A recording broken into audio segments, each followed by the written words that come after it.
Bueno, pues llegamos al momento de empezar a introducir ya el rock and roll, ¿vale? Y los géneros que vienen a posteriori, ¿vale?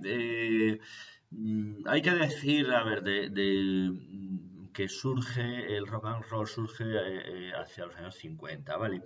Daos cuenta que nos encontramos en Estados Unidos después de la Segunda Guerra Mundial. La Segunda Guerra Mundial terminó en 1945, ¿vale?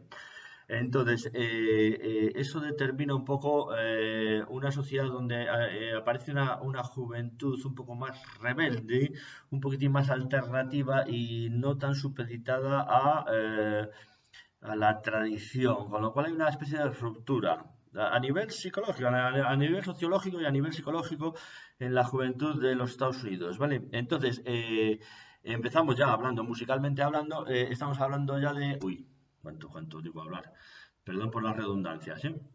De ese blues que decíamos que era negro y que al emigrar la población al norte, a las zonas industriales, nacía y al incorporarse instrumentos eléctricos, como por ejemplo la guitarra eléctrica, empezaba a aparecer el rhythm and blues. Es un tipo de blues un poquitín más vibrante, un poquitín más alegre, un poquitín más rápido y un poquitín más bailable que ese antiguo blues triste, melancólico de los herencia de aquella esclavitud tremenda donde habían vivido la gente afroamericana de Estados Unidos, ¿no? Entonces el rhythm and blues es un poco más frenético y un poquitín más alegre, más vibrante, ¿vale?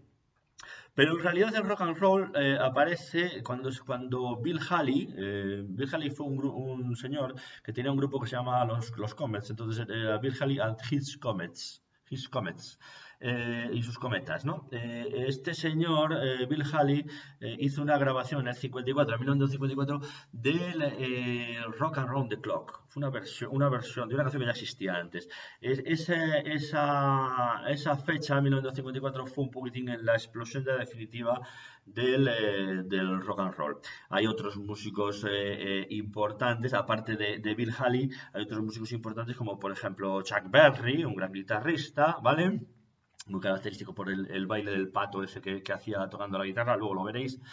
Y por supuesto, bueno, pues evidentemente la figura de Elvis Presley, ¿vale? Elvis Presley ya sabéis que es una macro figura que no fue el primer intérprete de rock and roll, pero sí fue quizá el que tuvo más éxito, el que tuvo más proyección y del que hoy, todavía muchos años después de su muerte, seguimos hablando, ¿de acuerdo? Entonces, tanto Bill Haley como Chuck Berry como Luis Presley fueron un poco encarnaron ese movimiento original donde se hacía una música alegre, vibrante, con mucho empuje, con mucho impulso y que estaba dirigida evidentemente a la juventud, ¿vale? Es una forma un poco inconformista, un poco alternativa para los años 50, de luchar contra el poder establecido, la gente mayor, el conservadurismo, ¿vale?